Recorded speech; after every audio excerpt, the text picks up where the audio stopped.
Hi, I'm James Dunn. Welcome to the Inside Network.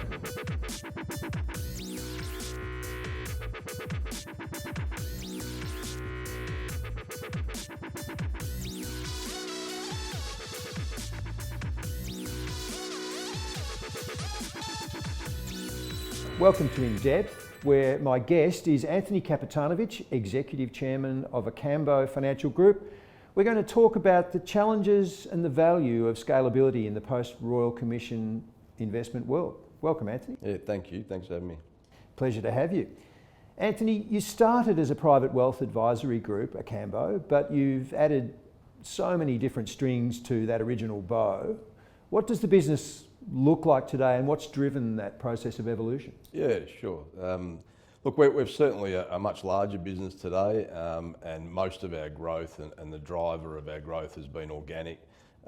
We started with a very simple philosophy of servicing a client, delivering a tailored solution to a client, and essentially, wash, rinse, repeat thereafter. And that worked for us for quite a long period of time, but organic growth gets more challenging as you do tend to grow. So, we've got 120 staff now. We started with two 15 years ago, and more recently we've been involved in a merger and created that inorganic growth for our firm. But it goes back to that initial philosophy, service your clients well, find new clients, and continue to do the same. Can you take us through your background in financial services, when you started, and take us through how the industry has evolved over the years that you've been in? Yeah, sure. So look, I started in the I think it'd be the mid to late 90s. I was educated through a banking environment, which at the time I thought was quite a great introduction to financial advice. I think recent history would suggest that perhaps that was the grooming of a not so great time.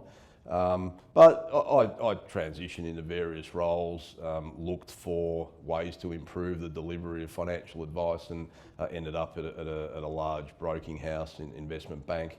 And then subsequently started Akambo once I felt that we'd done, the apprenticeship that we needed to. But in essence, the educational process was quite strong. But I think a lot of the lessons that we learnt from the past have now been put to rest, and we can move forward in a much better way. Well, it's halfway through 2022, and so much has washed out of the financial services industry in recent years. What excites you most about the industry looking forward from here? Yeah, look, I mean, the word disintegration's been used. I've used it a few times in terms of what's happened to our industry, and that was hard to watch, and it probably had to happen, to be brutally honest. But looking forward now, you've got a lot of groups, non-aligned, some vertically integrated, but generally speaking, very, very much focused on the client experience. So, I'm really excited about what comes ahead. We've got a lot of young people that are now starting their careers out in financial services in a different way to perhaps I did. And they're just doing things better. Everything they do is better. The client experience seems to be absolutely central to the way everything's done. And that's the way it should have been, but it looks like we needed to go through a process of reform and resurgence to be able to be excited about who we are as a profession. Clearly, education requirements will create an environment where people are far more professional, and rightly so. In your view, what are the biggest challenges facing financial advisors and accountants in the modern economy and business world? Yeah, look, there's no shortage of challenges, that's for sure. I think there's still a vacuum from all of the reform, Royal Commission, etc. I think the consumers begin resetting and looking for advice in the right way, but I think the cost of the reform, the cost of regulation, and just the inelasticity of price with clients. I mean, clients can't and won't absorb price increase at this point, where it's quite well documented that everything else is going up in price. So we've got this challenge of being able to provide affordable advice in an environment where everything is becoming far dearer, and it's no different in our world, hence the need for scale, in our opinion, and what we did. Just on the topic of scale, despite significant improvements in recent years, the advice industry still remains, or is perceived to be, somewhat cottage. How's Akambo positioned for this push towards scale and professionalism and a more institutional approach? Yeah, look, we there was a line in the sand moment at a point for us, and we decided that we wanted to lead and be part of the transformation in the industry, and a lot of people have found it challenging and perhaps exited. So we looked for scale through a merger. We found a partner to merge with, which has been unbelievable. It was a great experience for us. You know, touch wood, it continues to be really positive. But you know, the reality is that I think we need some scale to attract and retain the best talent. Everyone's fighting for talent in every industry, but and probably no more so than in the wealth management space. You know, that client experience piece, trying to get that right with the consumer changing all the time, and their experiences external to the wealth management industry are always getting better. We've got to keep up with that. So look, that's a commitment we've made as a business. We'll continue to invest in that, and that can be challenging. It's expensive stuff. In that area of inorganic growth, the industry was obviously hit with the Royal Commission and the education requirements and then the pandemic. Do you see a resurgence in M&A in coming years? I wouldn't say resurgence. I think it's been very active in recent years as well. But I think you know, chasing that you know, inorganic growth through either acquisition or merger and getting scale, I think we're just going to be driven there if we want to deliver again an environment where staff can, you know, or you can attract staff and they can develop well and they can have a career path. Talking about professionalism. And also, again, being able to, at a price, deliver a fantastic client experience. So I'm seeing it all the time. We certainly have a strategy to continue to grow through inorganic means. But yeah, I wouldn't say necessarily a resurgence. I think it's very active and playing out in front of us, which is really exciting, I think. Yeah. Together with your partners, you've built one of the largest non-aligned practices in the country. Can you expand on your approach to leadership and the growth in your role as you've stepped up to Executive Chairman? Yeah, look, this is probably a natural thing for me. Others have told me and I've felt it. I suppose I've got this, it's a personal journey for me, both with my partners and our staff. I just take a lot of pleasure out of seeing everyone grow and come along for the ride. So I think that, I mean, the evolution has just been something that I've been able to learn a lot more as I've gone along and just grow as well.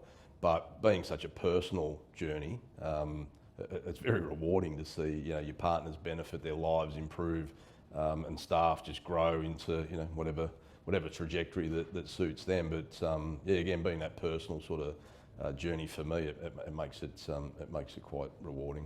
Yeah.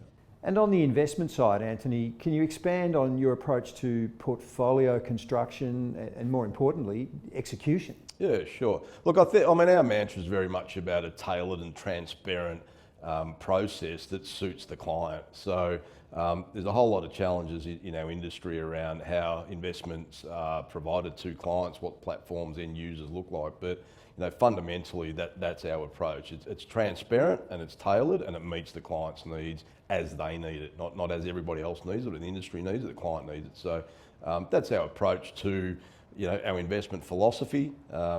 We use a lot of direct assets for that transparency piece, but the tailoring and the support of various administrative support services really suit the client. And it comes back to that client experience. In terms of execution, I mean, we've got a lot of partners and support in the industry around how we allocate assets, how we execute investments and the like. So. Mergers are never easy, so take us through your perspective of how important culture has been, both in terms of growing Akambo from scratch, but also choosing the groups with which you have partnered. Yeah, look, again, culture is a word that's bandied around a lot, but I mean, it's fundamental to these processes. I mean, we'd like to think that culture is something that we you know, create.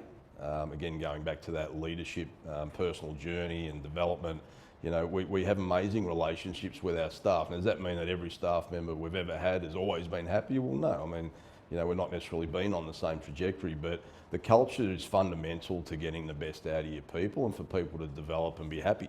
So if your culture is not quite what it needs to be, I just think you're going to struggle to perform.